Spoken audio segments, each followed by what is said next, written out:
আসসালামু আলাইকুম। রমজান মোবারক।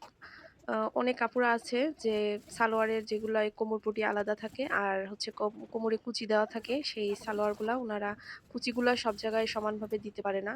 তারপরে হচ্ছে সালোয়ারের যে মুহুরির কাছে পায়ের কাছে যে সেলাইগুলা হয় ওইগুলা ঠিকঠাকভাবে দিতে পারে না। এখন হয়তো আপনি মনে মনে বলতে পারেন আমি তো প্লাজো পরি, আমি তো কুচিওয়ালা সালোয়ার পরি না। তো আমি আপনাকে বলবো জরিনা রোজিনা খালার জন্য হলেও আপনি এই সালোয়ারটা বানানো শিখে রাখুন। সেগুলো আপনাদের সাথে শেয়ার করব। প্রথমে কোমরপটির যে জোড়াগুলা লাগবে সেগুলা দিয়ে নিবেন। তারপরে ১-২ সুতা পরিমাণ যেখান থেকে ইলাস্টিক বসাবেন ঠিক সেই জায়গাটা মুড়িয়ে নিবেন। নেওয়ার পরে এখন হচ্ছে কোমরপটিটাকে ৪ ভাগে ভাগ করে নিবেন। প্রথমে দেখেন একটা যেকোনো একটা জয়েন্টের সাইডে একটা চক দিয়ে একটা মার্কিং করে নিয়েছি। তারপরে ঠিক ওই বরাবর অপর সাইডে একটা নিয়েছি। তারপর ওই ২ টা একসাথে ভাঁজ দিয়ে ওই আরেকটা যে কোণা তৈরি হয় ২ টা সেই ২ টায় আবার ২ টা কাট বসিয়ে নিয়েছি। আমি একেবারে আস্তে আস্তে দেখিয়ে দিচ্ছি, কোনো টানি নাই। এই যে প্রথমে একটা কাট আর এখানে ২ টা কাট দেওয়া আছে। আর তারপরে যে এক সাইডে একটা দিয়ে তারপরে ওইটা রেখে দিতে হবে। দিয়ে এরপরে হচ্ছে আপনার যে পটি-টটি লাগানো লাগে সেগুলো আপনি করে নেবেন আরকি। তো যে পটিগুলো আছে সেগুলা আমি লাগিয়ে নিচ্ছি। তো আমার পটিটা লাগানো শেষ। এরপরে আমি যে সালোয়ারের যে বডিটা আছে ওইখানেও সেম একই সিস্টেমে যে সালোয়ারের যে ২ সাইড থাকে ২ সাইডে আমি ২ টা কাট দিয়ে মার্কিং করে নেব। এরপরে ২ টা যে পটির মাঝখান আছে ওই ২ টা মার্কিং আর ২ সাইডে আমি ২ টা কাট করে নেব। নেওয়ার পরে কোমর পটিটাও আমি আরেকটু দেখাচ্ছি। এই যে এখানে ২ টা মার্কিং, এই পাশে একটা ওই পাশে একটা। টোটাল কিন্তু আমি ৪ ভাগে কোমর পটিকেও ভাগ করে নিয়েছি। আর সালোয়ারের যে বডি আছে সেটাকেও কিন্তু আমি ৪ ভাগে ভাগ করে নিয়েছি। এখন আমি যেকোনো একটা এই যে কোণার সাথে আমি যেখানে হচ্ছে ধরেন মাঝখানটা আমি রাখবো যে পটির যে সাইডটা ওইটা আমি সাইডে লাগিয়ে নিয়ে তারপরে এরকম ছোট্ট ছোট্ট করে কুচি দিয়ে দিয়ে যেহেতু এটা ২ হাত বহরের কাপড় সেহেতু কুচি এখানে বেশি হবে না। তারপরে যেটুকু হয় আমি আপনাদেরকে দিয়ে দেখাচ্ছি। আর ওই যে প্রথমে ধরেন একটা জোড়ার সাথে আমি একটা জোড়া মানে কাটের মুখ মিলালাম। তারপরে ঠিক একইভাবে প্রত্যেকটা জায়গায় ছোট ছোট কুচি দিয়ে দিয়ে একেবারে যেখানে যেখানে কাট বসানো আছে সেখানে সেখানে আমি মিলে যাবো আর কি।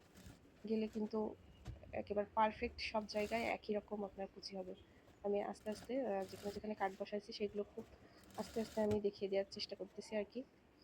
তো এইভাবে যদি কুচি দেন তাহলে আপনাদের মানে কোথাও কম কোথাও বেশি বা অনেক আপুরা আছে যে যেখানে পটি আছে ওইটা হচ্ছে এক জায়গায় আটকায়, তারপরে ঠিক অপর সাইডে আরেকটা পটির মুখ আটকায়, মানে যেখানে যে সালোয়ারের যে অংশে পটি দেওয়া থাকে, তারপরে কোমরটা এক সাইডে আটকায় আরেক সাইডে আটকায় এরকম করে তারপরে ভিতরে আস্তে আস্তে কুচি দেয়।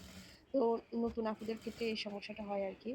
তো আমি হচ্ছে দেখছি অনেকে আমার কাছে জিজ্ঞাসা করে, তো সেটা আমি ভাবছি আজকে এটা আমি একটু সহজে কিভাবে হয় এটা আমি একটু ভিডিওতে দেখিয়ে দিই আর কি। তো এইভাবে দিলে খুব তাড়াতাড়ি আপনারা সুন্দর করে দিতে পারবেন কুচিগুলা। আর এরপরে আমি ওই যে কোমরপটির যে সাইডে আমি ২ সুতা মতো করে রাখছিলাম, ভেঙে রাখছিলাম সেইটা দিয়ে সেখান দিয়ে আমি রাবারটা দিয়ে লাগিয়ে নিচ্ছি। আর এরপরে হচ্ছে আপনার এই যে সালোয়ারের মুহুরির কাছে যে মুহুরির কাছে যে সেলাইগুলা দেওয়া হয় এটা হচ্ছে অনেকে পেন্সিল দিয়ে দেয়, মানে চক পেন্সিল ওইটা মোটা হয়ে যায়। তো সেলাইগুলো দেখতে ভালো লাগে না, অনেকেই পেন দিয়ে দাগ টেনে দেয়। একেবারে যারা নতুন তাদের জন্য আমি বলতেছি আরকি। আর এই যে সালোয়ারের মুহুরের কাছে যেগুলাই ২ টা ৩ টা সেলাই হয় এইটা বা অনেকে মোটা করে দেয়। এটা কিন্তু আলাদা পট্টি দিলে খুবই ভালো হয়। কারণ হচ্ছে আলাদা পট্টি দিয়ে সেলাই করলে সেলাইগুলো খুব ভালো হয়।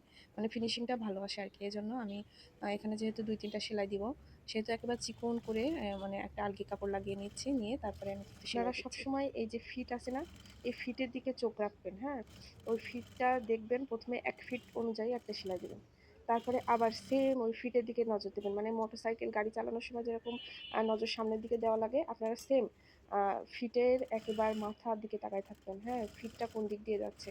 ১ম এ একটা সেলাই দিবেন। তারপরে হচ্ছে ওই সেলাইটার গা ঘেঁষে তারপরে আরেকটা সেলাই দিবেন। আপনাদের নজর থাকবে ফিটের দিকে। দেখেন তো কত সুন্দর প্রত্যেকটা সেলাই একেবারে সমান হয়েছে ২ সাইডে। তো এইভাবে আপনারা যদি সেলাইটা দেন তাহলে একবার সেলাইটা একেবারে পারফেক্ট সোজা হবে। আর হচ্ছে যে ফিটের যে ২ টা মাথা আছে ঠিক ওইটার দিকে তাকায়ে থাকবেন। আর হচ্ছে দেখবেন ওইটা যাতে যেভাবে বসাইছেন ১ম থেকে ঠিক এইভাবেই পড়ে। ১ম এ একটা সেলাই দিবেন ঘুরে এসে, তারপরে আরেকটা ধরার পরে তারপরে কিন্তু খানিক দূর আসার পরে সুতা কাটবেন। একই